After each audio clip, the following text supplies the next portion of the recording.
Hi friends, welcome back to my channel PSC easy codes. അപ്പോൾ ഇന്ന് നമ്മൾ നോക്കുന്നത് എന്താണ്, ഇന്ന് എല്ലാവർക്കും പഠിക്കാനൊക്കെ പറ്റിയോ? എങ്ങനെ ഉണ്ടായിരുന്നു ഇന്ന്? എനിക്ക് ഇച്ചിരി ബിസി ആയിരുന്നു, രാവിലെ തൊട്ടേ കുറച്ച് ബിസി ആയിരുന്നു. എങ്കിലും എനിക്ക് നവോത്ഥാനം വലിയ പ്രശ്നമില്ലാത്തത് കൊണ്ടും ഒരുവിധം കുഴപ്പമില്ലാത്തത് കൊണ്ടും എനിക്ക് അത് ഒരുവിധമൊക്കെ കവർ ചെയ്യാൻ പറ്റി. പിന്നെ എന്താണ്, SCRT ഒരു ചാപ്റ്ററേ ഉണ്ടായിരുന്നുള്ളല്ലോ, അതുകൊണ്ട് വലിയ കുഴപ്പമില്ലായിരുന്നു. പിന്നെ എനിക്ക് ആ പ്രക്ഷോഭങ്ങളൊക്കെ ആയിരുന്നു ഇന്നലത്തെ നമുക്ക് പ്രക്ഷോഭങ്ങളൊക്കെ ആയിരുന്നു. നവോത്ഥാനം ശ്രീനാരായണ ഗുരുവും ചട്ടമ്പി സ്വാമികളും എല്ലാം ഉള്ളായിരുന്നു. പിന്നെ പ്രക്ഷോഭങ്ങളൊക്കെ ഒരുവിധം കുഴപ്പമില്ല. അപ്പോൾ അതുകൊണ്ട് എനിക്ക് ഇങ്ങനെയൊക്കെ പോയി, കുഴപ്പമില്ലാതെ പോയി. പക്ഷേ ഇത്തിരി ബിസി ഉള്ളൊരു ദിവസമായിരുന്നു ഇന്ന്. അങ്ങനെ ഒരുപാട് ജോലിയൊക്കെ ഉണ്ടായിരുന്നു. അങ്ങനെ അതൊക്കെ കഴിഞ്ഞു. പിന്നെ എന്തായാലും എന്താണ്, പ്രോഫിറ്റ് ആൻഡ് ലോസ് കുറച്ച് നോക്കി വെച്ചിട്ടുണ്ട് ഉണ്ടായിരുന്നു. അത് പെൻഡിങ് ആണ്, എൻ്റെ പ്രോഫിറ്റ് ആൻഡ് ലോസ് തീർന്നിട്ടില്ല. അപ്പോൾ എനിക്ക് പിന്നെ അടുത്ത ദിവസങ്ങളിൽ വരുമ്പോഴത്തേക്ക് ഞാനത് കവർ ചെയ്യാമെന്ന് വിചാരിക്കുന്നു കേട്ടോ. അപ്പം അങ്ങനെ എന്താണ്, കറണ്ട് അഫേഴ്സ് ഫുള്ള് നോക്കാൻ പറ്റിയില്ല, കുറച്ച് നോക്കി കേട്ടോ. അപ്പം 40 പേജ് തൊട്ട് കുറച്ച് നോക്കാൻ പറ്റി. ഓക്കെ, അപ്പോൾ ഇങ്ങനെയായിരുന്നു എൻ്റെ ഇന്നത്തെ ദിവസം. അപ്പം നിങ്ങളൊക്കെ എങ്ങനെ പഠിച്ച് വരുന്നുണ്ടോ? നമ്മൾ നന്നായിട്ട് തന്നെ പഠിച്ച് വരണം കേട്ടോ. കാരണം പെൻഡിങ് ഒന്നും ഇടാതെ, ചില ദിവസങ്ങളിലൊക്കെ ഇച്ചിരി ബുദ്ധിമുട്ടൊക്കെ വരും, എങ്കിലും പെൻഡിങ് ഒന്നും ഇടാതെ നമ്മൾ കറക്റ്റായിട്ട് തന്നെ പഠിച്ച് പോകണം കേട്ടോ. അല്ലെങ്കിൽ നമുക്ക് ഇതല്ലാതെ വേറൊന്നുമില്ല എന്ന് വിചാരിച്ച് തന്നെ പഠിക്കണം. നമ്മളൊരു കാര്യത്തിലേക്ക് ഇറങ്ങുമ്പം നമ്മുടെ ഫുൾ എഫോർട്ട് അതിനകത്ത് ഇടണം, എങ്കിലേ നമുക്ക് റിസൾട്ട് കറക്റ്റായിട്ട് കിട്ടത്തുള്ളൂ. അത് ഏത് കാര്യത്തിനായാലും അങ്ങനെ തന്നെ. നമ്മൾ ഫുൾ എഫോർട്ട് ഇട്ട് പഠിച്ചു കഴിഞ്ഞാൽ മാത്രമേ നമുക്ക് എന്ത് കിട്ടത്തുള്ളൂ, നമുക്ക് നല്ലൊരു റിസൾട്ട് അതിനകത്ത് കിട്ടത്തുള്ളൂ. അപ്പം നമ്മുടെ ഇത്രയും തവണ നമുക്ക് കിട്ടാതിരുന്നത് എന്തെങ്കിലും ഇതുപോലെ നമ്മുടെ എന്തെങ്കിലും ഒരു വീഴ്ച കൊണ്ടാവും. അല്ലെന്നുണ്ടെങ്കിൽ എന്താണ്, വേറെ എന്തെങ്കിലും, അത്രയ്ക്ക് എഫോർട്ട് ഇട്ടവരാണെങ്കിൽ എനിക്ക് പറയാനുള്ളത്, വേറെ എന്തെങ്കിലും നിങ്ങൾക്ക് നല്ലൊരു കാര്യം നിങ്ങൾക്ക് ചെയ്യാനായിരിക്കും ഇതുപോലെ ഇട്ടിരിക്കുന്നതെന്ന് എനിക്ക് തോന്നുന്നു. കാരണം നമുക്കങ്ങനെ ദൈവം തരാതിരിക്കുന്നത് അങ്ങനെ എന്തെങ്കിലും കാര്യത്തിനായിരിക്കും. അല്ലെങ്കിൽ അങ്ങനെ അത്രയും നമ്മൾ എഫോർട്ട് എടുക്കുന്നവർ, അല്ലെങ്കിൽ അത്രയും ഡെഡിക്കേറ്റഡ് ആയിട്ട് നമുക്ക് ഓരോ കാര്യം ചെയ്യുന്നവർ എന്തായാലും ദൈവം കാണാതിരിക്കത്തില്ല. അത്രയ്ക്കും നിങ്ങൾ തന്നെ ആലോചിച്ച് നോക്കിയാൽ മതി. എന്താണ്, നമുക്ക് എന്തെങ്കിലും ഒരു എന്തെങ്കിലും ഒരു ഇത് തരുമ്പം അത് കുറച്ച് നാൾ കഴിഞ്ഞിട്ടേ നമുക്കത് മനസ്സിലാവത്തുള്ളൂ. അതെന്തിനാണ് അങ്ങനെ ചെയ്തേ, എനിക്ക് എന്താണ് അങ്ങനെ തരാതിരുന്നതെന്ന് നമുക്കത് മനസ്സിലാവത്തുള്ളൂ. അപ്പം നിങ്ങളെപ്പോഴും ഓർക്കുക, നിങ്ങൾക്കിപ്പോൾ എന്തെങ്കിലും കാരണത്തിൽ അത് ഈ എക്സാം കിട്ടാതിരിക്കുമ്പോൾ നിങ്ങൾ ഓർക്കുക, ഇതിനേക്കാളും ബെറ്റർ നിങ്ങൾക്ക് തരാനായിട്ടായിരിക്കും. ഫുൾ എഫോർട്ട് ഇട്ടവരുടെ കാര്യമാണ് ഞാൻ പറയുന്നത്, നന്നായിട്ട് പഠിച്ചവരുടെ കാര്യമാണ് പറയുന്നത് കേട്ടോ. അപ്പം ഇല്ലെങ്കിൽ നമ്മുടെ കുഴപ്പം കൊണ്ട് തന്നെയാണ്, നമ്മുടെ ഫുൾ നന്നായിട്ട് ഡെഡിക്കേറ്റ് ചെയ്ത് പഠിക്കാത്തതുകൊണ്ട് തന്നെയാണ്. അപ്പം നമുക്ക് വരുന്ന നല്ലൊരു ചാൻസാണ്, അത് കളയാതിരിക്കാൻ മാക്സിമം ശ്രമിക്കുക.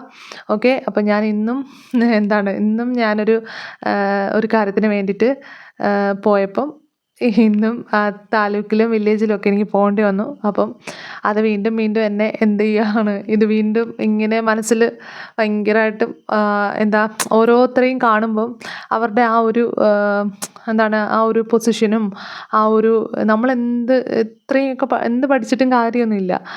നമുക്കൊരു ജോലി കിട്ടുമ്പോഴാണ് ശരിക്കും അതിനൊരു വില ഉണ്ടാവുന്നത്. പക്ഷേ പഠിക്കുന്നത് എപ്പോഴും, നോളജ് കിട്ടുന്നത് എപ്പോഴും ഒരു നല്ല കാര്യമാണ്. അത് ശരിയാണ് കേട്ടോ. അപ്പം ഞാനെപ്പോഴും ഇങ്ങനെ ജോലി കിട്ടിയില്ല എന്നൊക്കെ ഇങ്ങനെ പറയുന്നവരോടത്ത് ഇങ്ങനെ പറയാറുണ്ട്.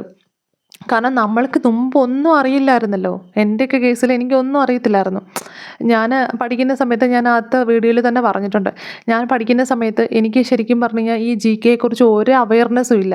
ഞാൻ ഇന്നലെ പിന്നെ ഒരു കാര്യം കൂടെ പറയാൻ പറ്റുമോ, ഞാൻ ഇന്നലെ ഇങ്ങനെ ഒരു ബുക്ക് കൂടെ എടുത്തു വെച്ചിട്ട് ഇങ്ങനെ ഹസ്ബൻഡ് എന്നെ ചെറുതായിട്ടൊന്ന്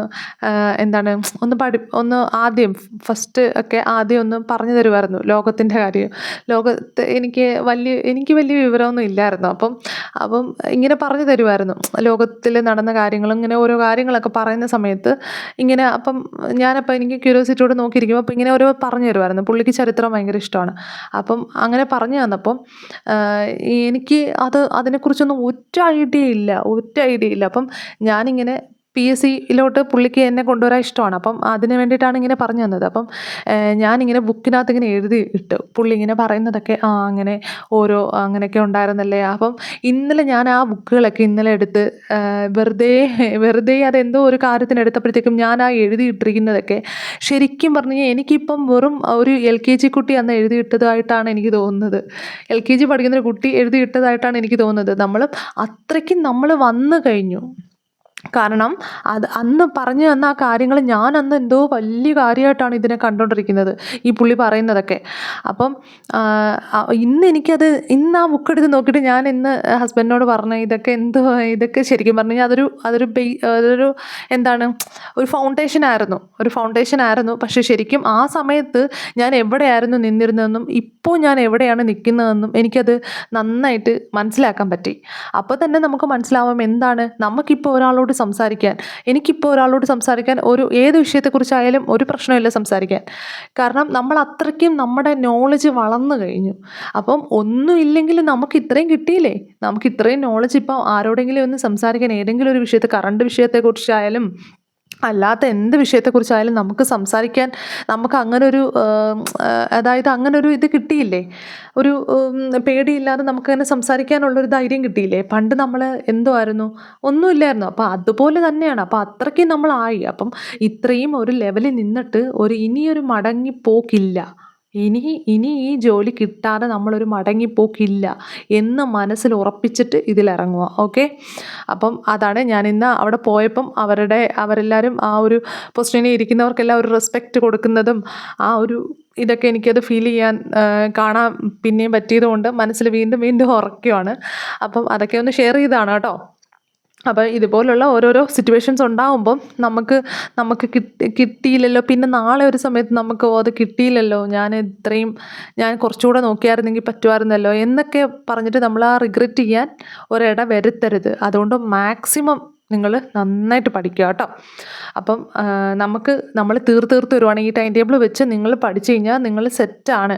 അപ്പം അതുകൊണ്ട് നിങ്ങൾ ദയവേത് ഞാൻ തരുന്ന സംഭവത്തിനകത്ത് വേറെ ഒന്നും നിങ്ങൾ കയറ്റിയില്ലെങ്കിലും കുഴപ്പമില്ല, നിങ്ങൾ ഈ തരുന്ന സംഭവത്തിനകത്തുനിന്ന് വൃത്തിയായിട്ടൊന്ന് പഠിച്ചേക്കണം. ആ തരുന്നത് വൃത്തിയായിട്ട് പഠിച്ചു കഴിഞ്ഞാൽ നിങ്ങൾക്ക് വീണ്ടും ഇനി അടുത്ത വീണ്ടും വരും ഇത് സിലബസ് തീരുമ്പം.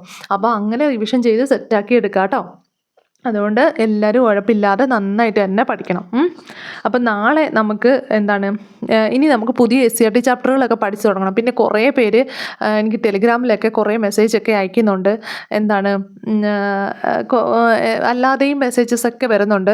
അപ്പം ഓരോരുത്തർക്കും ഓരോ കൺഫ്യൂഷനാണ്. ഞാനൊരു കാര്യം പറയട്ടെ, ആദ്യം ഫസ്റ്റ് നമ്മളൊരു എക്സാമിന് പ്രിപ്പയർ ചെയ്യുമ്പം ഫസ്റ്റ് നമ്മൾ നോക്കേണ്ടത് ആ സിലബസാണ്. നമ്മൾ ഏതൊരു എക്സാമിന് പ്രിപ്പയർ ചെയ്യുമ്പോഴും ആ സിലബസ് ഫോട്ടോസ്റ്റാറ്റ് എടുത്ത് നമ്മളെടുത്ത് തന്നെ സൂക്ഷിക്കുക. അതാണ് ഫസ്റ്റ് നമ്മൾ ചെയ്യേണ്ടത്. എന്നിട്ട് നമ്മൾ പഠിക്കുന്ന കാര്യങ്ങൾ അതിനകത്ത് അണ്ടർലൈൻ ചെയ്ത് പോവുക. അപ്പം മാത്സിൻ്റെതാണെങ്കിലും സയൻസ് ആണെങ്കിലും GK ആണെങ്കിലും എല്ലാം അണ്ടർലൈൻ ചെയ്ത് നമ്മൾ പോവുക. അപ്പം നമുക്കുണ്ടാവുന്ന ഒരു സാറ്റിസ്ഫാക്ഷൻ ഉണ്ടല്ലോ. നിങ്ങളിപ്പം ഞാൻ പറഞ്ഞു തന്നതിൽ അല്ലെങ്കിൽ ഞാൻ ടൈം ടേബിൾ ഇടുന്നതിൽ എത്ര പേരുണ്ട് അങ്ങനെ അണ്ടർലൈൻ ചെയ്ത് പോകുന്നവർ? അപ്പം അങ്ങനെയുള്ളവരൊന്ന് കമൻറ്റ് ചെയ്യണം കേട്ടോ. അപ്പം കാരണം ഇങ്ങനെ വരച്ച് പോകുമ്പോൾ നമുക്കൊരു സാറ്റിസ്ഫാക്ഷനാണ്. അപ്പോൾ ഇത്രയും തീർന്നല്ലോ, ഇനി കുറച്ചുകൂടെ അല്ല ഉള്ളൂ, അപ്പോൾ 1 മൊഡ്യൂൾ തീർന്നു, 2 മൊഡ്യൂൾ തീർന്നു. അപ്പം അങ്ങനൊരു ഇത് തോന്നും നമുക്ക്. അതുപോലെ ആ സിലബസിൽ പറഞ്ഞ ഓരോ വേർഡ്സും നമ്മൾ കറക്റ്റായിട്ട് പഠിക്കേണ്ടത് തന്നെയാണ്. അത് കൃത്യമായിട്ട് പഠിച്ചിരിക്കണം. ചട്ടമ്പിസ്വാമികൾ എന്ന് പറഞ്ഞോ, അല്ലെങ്കിൽ അയ്യങ്കാളി എന്ന് പറഞ്ഞോ, അല്ലെങ്കിൽ പണ്ഡിറ്റ് കറുപ്പൻ എന്ന് പറഞ്ഞിട്ടുണ്ടോ സിലബസിൽ? അത് നമ്മൾ പഠിച്ചിരിക്കണം. പിന്നെ നമ്മൾ ശരിക്കും പറഞ്ഞു കഴിഞ്ഞാൽ ഈ സിലബസ് ഇത്രയും വെച്ചുകൊണ്ട് നമുക്ക് ചിലപ്പം അവരുടെ അടുത്ത് നമുക്ക് പറയാൻ പറ്റത്തില്ല, മറ്റൊന്നും ചോദിക്കത്തില്ല എന്ന് നമുക്ക് പറയാൻ പറ്റത്തില്ല. അതുകൊണ്ട് നിങ്ങൾ ഈ സിലബസ് ഞാൻ തരുന്ന പോർഷൻ പഠിച്ചു കഴിഞ്ഞ ശേഷം, ഇപ്പോൾ ഇത്രയും പേര് സാമൂഹ്യ പരിഷ്കർത്താക്കളിൽ നിന്ന് തന്നിട്ടുണ്ട്. അപ്പം നിങ്ങൾ ഇത്രയും പഠിച്ച ശേഷം അല്ലാത്തതോടെ നോക്കണം. പരിഷ്കർത്താക്കളും എന്നാണ് പറഞ്ഞിരിക്കുന്നത്. അപ്പം നിങ്ങൾ വനിതകളുണ്ട്, നമ്മുടെ നവോത്ഥാനവുമായി ബന്ധപ്പെട്ട കുറച്ച് വനിതകളുണ്ട് നമുക്ക് പഠിക്കാൻ. വേറെ കുറേ പേരുണ്ട്, ഒരുപാട് പേര് നവോത്ഥാന നായകന്മാരുണ്ട്. അപ്പം അതെല്ലാം തൈക്കാടയുടെ ഒന്നും പേര് ഇതിനകത്ത് തന്നിട്ടില്ല. അപ്പം അതെല്ലാം ആ നവോത്ഥാന നായകന്മാരെ എല്ലാം ഒന്ന് വായിച്ചിരിക്കുക കേട്ടോ. അന്നേരം എങ്കിൽ മാത്രമേ നമുക്ക് നല്ലൊരു മാർക്ക് സ്കോർ ചെയ്യാൻ പറ്റത്തുള്ളൂ. പക്ഷേ ഇതിനകത്തൊന്നും തന്നെയാണ് വരുന്നതെന്ന് പറയാൻ പറ്റത്തില്ല. അപ്പോൾ അതുകൊണ്ടൊന്ന് വായിച്ചിരിക്കുക. നിങ്ങൾക്ക് സമയമുള്ളവർ ബാക്കിയുള്ള എല്ലാം ഒന്ന് വായിച്ചിരിക്കുക കേട്ടോ. ഈ നമ്മുടെ പ്രിലിംസിൻ്റെ ടെക്സ്റ്റിനകത്ത് തന്നിരിക്കുന്നുണ്ട് അവർ. ഞാനത് മെൻഷൻ ചെയ്ത് പറയുന്നതെന്ന് വെച്ച് കഴിഞ്ഞാൽ, കുറേ പേര് ഞാൻ ഇന്നലെ കോൺസ്റ്റിറ്റ്യൂഷൻ ഇട്ട് തന്നതിനകത്ത് ഒരുപാട് കാര്യങ്ങൾ ചോദിക്കുന്നുണ്ടായിരുന്നു. ഞാൻ ഇട്ട് തന്ന ആ പോർഷൻ നമ്മുടെ സിലബസിനകത്തുള്ള ആദ്യം പഠിക്കണം. അതിന് കഴിഞ്ഞിട്ട് നിർമ്മാണ സഭയൊക്കെ ഒന്ന് വായിച്ച് വെച്ചേക്കണം. നമുക്ക് ജസ്റ്റ് വന്നാൽ എഴുതാനെ കൊണ്ട് നമ്മൾ അറിഞ്ഞിരിക്കണം. അതുകൊണ്ട് സമയമുള്ളവർ ഒന്ന് വായിച്ചിരിക്കണം കേട്ടോ. അത്രേ ഞാൻ പറയുന്നുള്ളൂ. സമയമില്ലാത്തവർ ഓക്കെ, സിലബസിലുള്ളത് മാത്രം പഠിച്ചാൽ മതി. സമയമുള്ളവർ ആ എന്താണ് കോൺസ്റ്റിറ്റ്യൂഷൻ്റെ ആ ഹിസ്റ്ററി ഒന്നും വേണ്ട. ഹിസ്റ്ററി ഉള്ള പാർട്ട്, അതായത് ചാർട്ടർ ആക്ട് അങ്ങനെയുള്ള സംഭവമൊന്നും വേണ്ട. അല്ലാത്ത ഇങ്ങോട്ട് വരുമ്പം നമ്മുടെ എന്താണ് നിർമ്മാണ സഭ, അത് കഴിഞ്ഞിട്ട് വരുന്ന കടമെടുത്തൊക്കെ നമ്മൾ ഓൾറെഡി ഉണ്ട്. അപ്പം അതൊക്കെ ഒന്ന് നോക്കിയിരിക്കണം കേട്ടോ. ഇല്ലാത്തതൊക്കെ ഒന്ന് നോക്കിയിരിക്കണം. ഞാനത് എടുത്ത് ആ മോട്ടിവേഷൻ ക്ലാസ്സിൽ പറഞ്ഞിട്ടുണ്ടായിരുന്നു. നിങ്ങൾ മോട്ടിവേഷൻ ക്ലാസ് ചിലർ കാണത്തില്ല. അപ്പം നിങ്ങൾ ഡൗട്ട് ചോദിച്ചു കഴിഞ്ഞാൽ എല്ലാത്തിനും ഉള്ള റിപ്ലൈ നമുക്ക് തരാൻ പറ്റത്തില്ല. എന്നാലും കുറേ ഫ്രണ്ട്സ് ടെലിഗ്രാമിനകത്തൊക്കെ റിപ്ലൈ കൊടുക്കുന്നുണ്ട്. ഞാൻ കൊടുക്കാതെ തന്നെ എല്ലാവരും ആ റിപ്ലൈ കൊടുക്കുന്നുണ്ട്. അതിന് ഒത്തിരി താങ്ക്സ് കേട്ടോ. റിപ്ലൈ കൊടുക്കുന്നവർക്കൊക്കെ ഒരുപാട് താങ്ക്സ്. കാരണം ഒരാൾ ചോദിച്ചു കഴിഞ്ഞാൽ നമ്മളെപ്പോലുള്ളവരാണല്ലോ എല്ലാവരും. അപ്പം അവർക്കൊക്കെ ഓരോ ഡൗട്ട് വരും. അപ്പോൾ അവർ ചോദിച്ചു കഴിഞ്ഞാൽ നിങ്ങൾ റിപ്ലൈ കൊടുക്കുമ്പോൾ അതൊരു വലിയൊരു മനസ്സാണ് കേട്ടോ. അങ്ങനെയുള്ളവർക്ക് അങ്ങനെ ചെയ്യാൻ പറ്റത്തുള്ളൂ. ഞാനിപ്പോൾ ഒന്ന് ലൈക്ക് ചെയ്യണം, ഷെയർ ചെയ്യണം, അല്ലെങ്കിൽ ഒന്ന് സബ്സ്ക്രൈബ് ചെയ്യണം എന്നൊക്കെ പറഞ്ഞു കഴിഞ്ഞാൽ ഞാനത് ചില സമയത്ത് അത് വളരെ ജെന്യുവനായിട്ടും വെച്ചാൽ വളരെ ഇതായിട്ടും പറയുന്നതായിരിക്കും. എപ്പോഴും അങ്ങനെ തന്നെ നിങ്ങളുടെ ഒരു ലൈക്കും ഒരു കമൻറ്റും ഒക്കെ എനിക്ക് ഭയങ്കര ഇതാണ്. അപ്പം ഞാനത് പറഞ്ഞു കഴിഞ്ഞാൽ എത്രമാത്രം ചിലരെ മാത്രമാണ് അത് എടുക്കുന്നത്.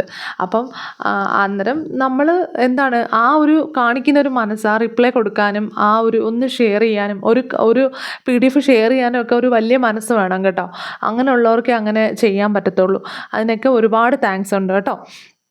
അപ്പം അതുപോലെ തന്നെ ഈ ഡൗട്ട് പറയുന്നവർ പ്ലീസ് മോട്ടിവേഷൻ ക്ലാസ് നിങ്ങളൊന്ന് കേട്ട് നോക്കുക.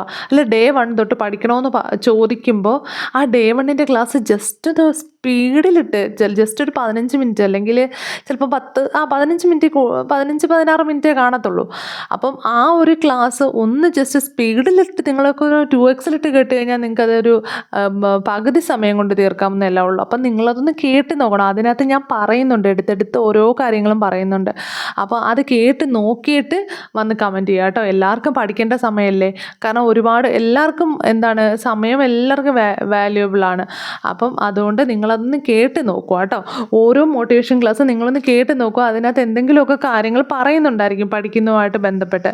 ഓക്കെ. അതുപോലെ തന്നെ എനിക്ക് ആ LGSൻ്റെ ക്വസ്റ്റ്യൻ പേപ്പർ ചെയ്തപ്പം എനിക്കത് തോന്നിയെന്ന് പറഞ്ഞു കഴിഞ്ഞാൽ നമ്മുടെ കറണ്ട് അഫേഴ്സ് നമ്മൾ പഠിച്ചതിനകത്ത് കുറേ കാര്യങ്ങൾ അതിനകത്ത് വന്നു. എല്ലാവരും നോട്ട് ചെയ്തോന്ന് എനിക്കറിയത്തില്ല. ഒരുപാട് ടോപ്പിക്സ് അതിനകത്ത് വന്നിട്ടുണ്ട്, നമ്മൾ പഠിച്ച ടോപ്പിക്കിനകത്ത് തന്നെ കേട്ടോ. അപ്പം ഞാൻ ആ ക്വസ്റ്റ്യൻസൊക്കെ നോക്കട്ടെ, അത് പറ്റുമെന്നുണ്ടെങ്കിൽ ഒന്ന് ഡിസ്കസ് ചെയ്യാം കേട്ടോ. അപ്പം ക്വസ്റ്റ്യൻ പേപ്പർ വർക്കൗട്ട് ചെയ്യുമ്പം ഡിസ്കസ് ചെയ്യാമെന്നാണ് വിചാരിക്കുന്നത്. എന്തായാലും നോക്കാം. അപ്പം അതിനകത്തുനിന്ന് ഒരുപാട് ടോപ്പിക്ക് വരുന്നുണ്ട്. അപ്പം നമ്മൾ പോകുന്ന റൂട്ടൊക്കെ ക്ലിയർ ആണ്, കുഴപ്പമില്ല. അതുകൊണ്ട് നന്നായിട്ട് ഈ പറയുന്ന പോർഷൻസ് പഠിച്ചു വരിക കേട്ടോ. അപ്പം പിന്നെന്താണ് ഈ തൈക്കാടയ്യൊക്കെ ഇതിനകത്ത് വരുന്നുണ്ട്. നമ്മുടെ ഈ പ്രിലിംസിൻ്റെ ടെക്സ്റ്റിനകത്ത് തൈക്കാടയ്യ, ബ്രഹ്മാനന്ദ ശിവയോഗി, ചാവറ കുര്യക്കോസ് അച്ഛൻ, പിന്നെ അത് കഴിഞ്ഞിട്ട് ചട്ടമ്പി സ്വാമികൾ ഓൾറെഡി ഉണ്ട്. വൈകുണ്ഠ സ്വാമികൾ ഇല്ലാത്തൊരു ക്വസ്റ്റ്യൻ പേപ്പർ ഇല്ല പണ്ടൊക്കെ. ഇപ്പം എന്താണെന്ന് അറിയത്തില്ല, പക്ഷെ ഇപ്പോഴും വരും. അപ്പം നോക്കിക്കോണം. വാഗ്ഭടാനന്ദൻ, അങ്ങനെ കുറേ നവോത്ഥാന നായകന്മാർ ഇതിനകത്ത് തന്നിട്ടുണ്ട് കേട്ടോ. അപ്പോൾ അതെല്ലാം ആ നവോത്ഥാന നായകന്മാരെല്ലാം പഠിച്ചിരിക്കണേ. വളരെ വളരെ ഇമ്പോർട്ടൻ്റ് ആയിട്ടുള്ള കാര്യങ്ങളാണ് ഇതെല്ലാം. അപ്പം നിങ്ങളതെല്ലാം പഠിച്ചിരിക്കണം കേട്ടോ. അപ്പം സ്വദേശാഭിമാനി രാമകൃഷ്ണപിള്ളയും അതെല്ലാം നമ്മുടെ മുസ്ലിം നവോത്ഥാനകാരന്മാരുണ്ട്. അപ്പോൾ അതെല്ലാം. പിന്നെ ഇതിനകത്തുനിന്ന് എല്ലാം എല്ലാവരുടെയും ജനിച്ച വർഷവും മരിച്ച വർഷവും ഒന്നും ചോദിക്കത്തൊന്നുമില്ല കേട്ടോ. പ്രധാനപ്പെട്ടവരുടെ മാത്രം നോക്കിയാൽ മതി. പിന്നെ ഇമ്പോർട്ടൻ്റ് ആയിട്ടുള്ളവരെ നോക്കിയാൽ മതി. നിങ്ങൾ ഈ അല്ലാത്തുള്ളവരെ കൊണ്ട് ഇരിക്കണ്ട. നമുക്കറിയാമല്ലോ ഇമ്പോർട്ടൻ്റ് ആയിട്ടുള്ള. ഞാൻ ഒരു പ്രീവിയസ് ക്വസ്റ്റ്യൻ പേപ്പറിൻ്റെ ഒരു ക്ലാസ് ചെയ്തിട്ടുണ്ടായിരുന്നു, അതൊന്ന് കാണണേ എല്ലാവരും. അതിൻ്റെ ബാലൻസ് ക്ലാസ് ഞാൻ നാളെ ഒന്ന് ചെയ്യാൻ നോക്കാം കേട്ടോ. ബാലൻസ് PYQൻ്റെ ക്ലാസ് നാളെ ഒന്ന് ചെയ്യാൻ നോക്കാമേ. നവോത്ഥാനത്തിന് കേരള നവോത്ഥാന ഫസ്റ്റ് പാർട്ട് ഞാൻ ഇട്ടിട്ടുണ്ടായിരുന്നു. ഓക്കെ. അത് കാണാത്തവരുണ്ടെങ്കിൽ പ്ലീസ് ഒന്ന് കയറി കാണണം. വളരെ വളരെ നല്ല ക്ലാസ്സാണ്. നല്ല ക്വസ്റ്റ്യൻസ്, പ്രീവിയസ് ക്വസ്റ്റ്യൻസ് മാത്രമുള്ള ക്ലാസ്സാണ്. എല്ലാവരും ഒന്ന് കാണാൻ നോക്കണം കേട്ടോ. അപ്പോൾ കാണാത്തവർ പിന്നെ അപ്പോൾ അത്രയും കാര്യങ്ങൾ എല്ലാം ഒന്ന് പഠിച്ചിരിക്കുക നവോത്ഥാനത്തിൻ്റെ. ഓക്കെ. ഇന്ന് കൊണ്ട് നവോത്ഥാനം തീർക്കുക. ഓക്കെ. ഇന്നത്തെ ടോപ്പിക്കിൽ നാളെ കൊണ്ട് തീർക്കുക. ഓക്കെ. പിന്നെ നമ്മുടെ SCERT ചാപ്റ്റർ 6 ആണ്. ക്ലാസ് 10 ആണ് കേട്ടോ. കേരളം ആധുനികതയിലേക്ക്. ഓക്കെ. അത് നമ്മൾ രണ്ടാമത്തെ പ്രാവശ്യം റിവിഷനാണ്, അത് പഠിച്ചിരിക്കണം. പിന്നെ നമ്മൾ പുതിയ SCERT ചാപ്റ്റർ തുടങ്ങുവാണേ. നമ്മൾ കോൺസ്റ്റിറ്റ്യൂഷൻ്റെ കുറച്ച് ചാപ്റ്റർ ഉണ്ട്, അത് നമുക്ക് പിന്നീട് നോക്കാം. ഇപ്പം നമ്മൾ കേരള ഹിസ്റ്ററിയുടെ പുതിയ ചാപ്റ്ററാണ്, പുതിയ SCERTയുടെ ചാപ്റ്ററാണ്. ഈ 2 എണ്ണമാണ് കേരള ഹിസ്റ്ററിക്കകത്ത് വരുന്നത് കേട്ടോ. ക്ലാസ് 7 ചാപ്റ്റർ 4 അനീതിയിൽ നിന്ന് നീതിയിലേക്ക്. ഓക്കെ. അതുപോലെ പാർട്ട് 2വിനകത്ത് ക്ലാസ് 7 ചാപ്റ്റർ 12 ചരിത്രത്തിൻ്റെ ആധാരശിലകൾ. ഓക്കെ. അപ്പം ഈ 2 ചാപ്റ്റർ പഠിക്കണം കേട്ടോ. അപ്പം ഫ്രണ്ട്സൊക്കെ ഷെയർ ചെയ്യുന്നുണ്ട്, ടെലിഗ്രാമിൻ്റെ ഡിസ്കഷൻ ഗ്രൂപ്പിൽ ഷെയർ ചെയ്യുന്നുണ്ട്. അപ്പം PDF ഒക്കെ ഷെയർ ചെയ്യുന്നുണ്ട് ടെക്സ്റ്റിൻ്റെ. അപ്പം നിങ്ങളത് നോക്കിയിട്ടൊക്കെ പഠിച്ചു വരും കേട്ടോ. പിന്നെ കറണ്ട് അഫേഴ്സ് നമ്മൾ ആ ഒരു PDF തന്നിട്ടുണ്ടായിരുന്നു, ഷോർട്ടായിട്ടുള്ള, അത് ഫുൾ റിവിഷനാണ് കേട്ടോ. അപ്പം ഞാൻ ഇന്നലെ വരെ ഫുൾ തന്നിട്ടുണ്ടായിരുന്നു. നിങ്ങൾക്ക് ആർക്കെങ്കിലും തീർക്കാനുണ്ടെങ്കിൽ ബാക്കിയുള്ളതുകൂടെ നാളെ തീർക്കുക. ഓക്കെ. ഫുള്ള് നമുക്ക് സൺഡേ വരുമ്പോൾ ഒന്നും കൂടി റിവിഷൻ അടിക്കാം. എന്തെങ്കിലും തീർക്കാനുള്ളതുണ്ട്, എന്തെങ്കിലും ഉണ്ടെങ്കിൽ നാളെ തീർക്കുക അതിൻ്റേത് കേട്ടോ. പിന്നെ മാത്സ് ഉണ്ട്. മാത്സ് സമയവും ദൂരവുമാണ് നാളെ. ഓക്കെ. സമയവും ദൂരവും. അപ്പോൾ എല്ലാവരും സെറ്റായിട്ട് പഠിക്കണം കേട്ടോ. നന്നായിട്ട് പഠിക്കുക. ഓക്കെ. അപ്പം നിങ്ങൾ ആദ്യമായിട്ടാണ് ഈ വീഡിയോ കാണുന്നതെന്നുണ്ടെങ്കിൽ പ്ലീസ് എല്ലാവരും ഒന്ന് സബ്സ്ക്രൈബ് ചെയ്യുക. നിങ്ങളുടെ കമൻറ്റ്സ് എന്താണെങ്കിലും കമൻറ്റ് ബോക്സിൽ ചെയ്യുക. പിന്നെ നിങ്ങൾക്ക് വീഡിയോ ഇഷ്ടമായി കഴിഞ്ഞാൽ പ്ലീസ് എല്ലാവരും ഒന്ന് ലൈക്ക് ചെയ്യുക കേട്ടോ. അപ്പോൾ നിങ്ങൾക്ക് ഇത് സ്പീഡിലിട്ട് കാണാം. ചിലർക്ക് പതുക്കെ ഇട്ടാലാണ് മനസ്സിലാവുന്നത്. ഞാൻ ഈ പറയുന്നത് സ്പീഡ് ഇടണ്ടെന്ന് പറയുന്നവരുണ്ട്. അതുകൊണ്ട് ഞാനൊന്നും ചെയ്യുന്നില്ല. നിങ്ങൾക്ക് ഇത് സ്പീഡിലിട്ട് കാണണമെന്നുണ്ടെങ്കിൽ നിങ്ങൾക്ക് നിങ്ങളുടെ ഇഷ്ടാനുസരണം ഫോണിനകത്ത് തന്നെ സെറ്റിങ്സ് ഉണ്ട്, അപ്പോൾ അങ്ങനെ ഇട്ട് കാണാം കേട്ടോ. അപ്പം നിങ്ങൾ എങ്ങനെയാണെന്ന് വെച്ച് കഴിഞ്ഞാൽ എങ്ങനെയും നമുക്കിത് നേടിയെടുക്കണം. നമുക്ക് ആ ഒരൊറ്റ ലക്ഷ്യം മാത്രമേ ഉള്ളൂ കേട്ടോ. അപ്പം നന്നായിട്ട് പഠിക്കുക. ഓക്കെ. പിന്നെ ടെലിഗ്രാമിനകത്ത് ആരെങ്കിലും ജോയിൻ ചെയ്യാനുണ്ടെങ്കിൽ ഞാൻ കമൻറ്റ് ബോക്സിൽ ലിങ്ക് കൊടുത്തേക്കാം. ഇല്ലെങ്കിൽ PSC EC കോഡ്സ് എന്ന് ടൈപ്പ് ചെയ്ത് കഴിഞ്ഞാൽ നിങ്ങൾക്ക് ജോയിൻ ചെയ്യാൻ പറ്റും. അവിടെയാണ് ഞാൻ കറണ്ട് അഫേഴ്സിൻ്റെ PDF ഇട്ടിരിക്കുന്നത്. അതാണ് ഞാനിവിടെ റിവിഷൻ എന്ന് കൊടുത്തിരിക്കുന്നത്. അതാണ് നാളെ പഠിക്കേണ്ടത്, ഫുൾ റിവിഷൻ പഠിക്കേണ്ടത്. ഓക്കെ. അപ്പം എല്ലാവർക്കും ഞാൻ ക്ലാസ് ഇടാൻ നോക്കിയിരിക്കുന്നവർക്കും ഒരുപാട് പേരുണ്ട് കൂട്ടുകാർ. അപ്പോൾ എല്ലാവർക്കും ഫ്രണ്ട്സ് എല്ലാവർക്കും നന്ദി കേട്ടോ. ഓക്കെ. നമുക്ക് നെക്സ്റ്റ് ക്ലാസ്സിൽ കാണാം.